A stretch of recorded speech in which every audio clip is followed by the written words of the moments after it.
Peering down the canyons and the horizon in the far distance, I wondered how humans could live on this treacherous land and among the vertical canyon walls. In fact, the Grand Canyon has been home to more than a dozen Native American tribes for more than 10,000 years.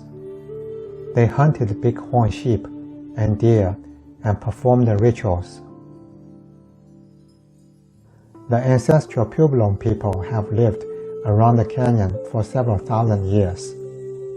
They consider the Grand Canyon a holy land. For unknown reason, the Puebloans moved away around 1150, leaving behind dwellings, garden sites, artifacts, and strong spiritual connections.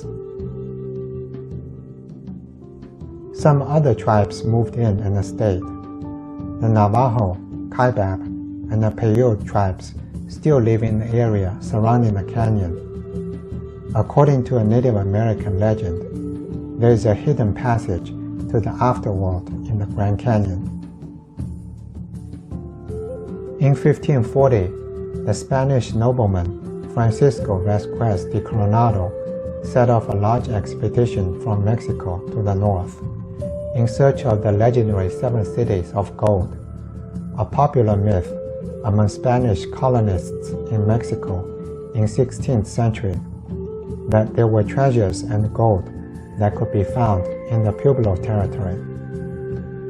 He didn't find the Seven Cities of Gold. What he did find was the Grand Canyon. In March 1542, the team reached the south rim of the Grand Canyon. Spanish soldiers under the command of Coronado peered into the depth and were awed and staggered by the spectacle of its enormity, just as every visitor who followed them would be. Albeit Coronado returned to Mexico empty-handed in 1542, his expedition marked the first European sightings of the Grand Canyon and the Colorado River. For the next several hundred years, only missionaries, trappers, and gold-seeking prospectors traveled through the canyon.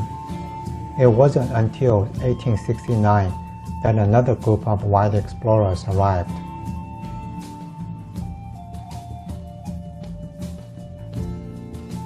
One-armed 35-year-old Civil War veteran and a geology professor, John Wesley Powell, led an expedition to the Grand Canyon, hoping to fill the gaps of unknown territory in the maps of the United States.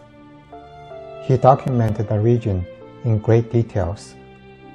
His expedition brought the Grand Canyon to national attentions. Businessmen and tourists were drawn to the Grand Canyon by the beauty portrayed by John Wesley Powell.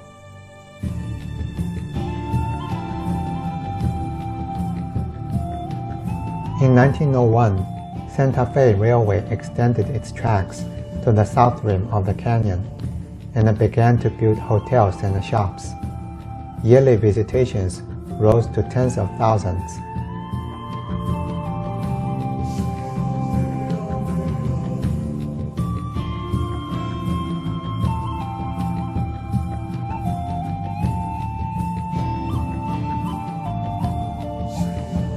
In 1903, President Theodore Roosevelt, who had been an avid naturalist and a cowboy poet before becoming a politician and a president, visited the Grand Canyon.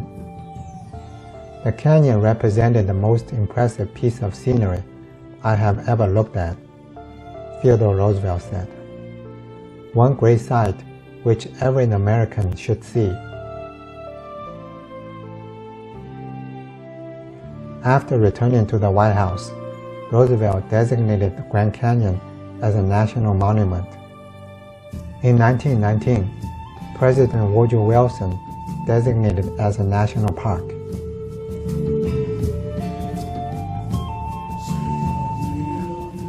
The mighty Colorado River divides the Grand Canyon into two distinct regions, the South Rim and the North Rim. This is the South Rim.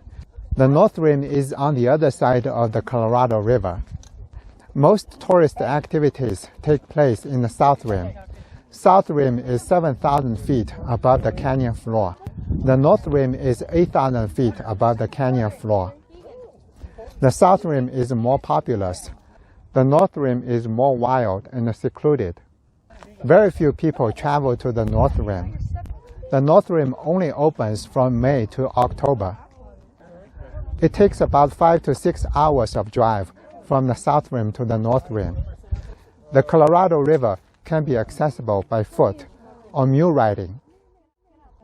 It takes about 5 to 6 hours to hike down to the Colorado River and 11 to 12 hours to hike up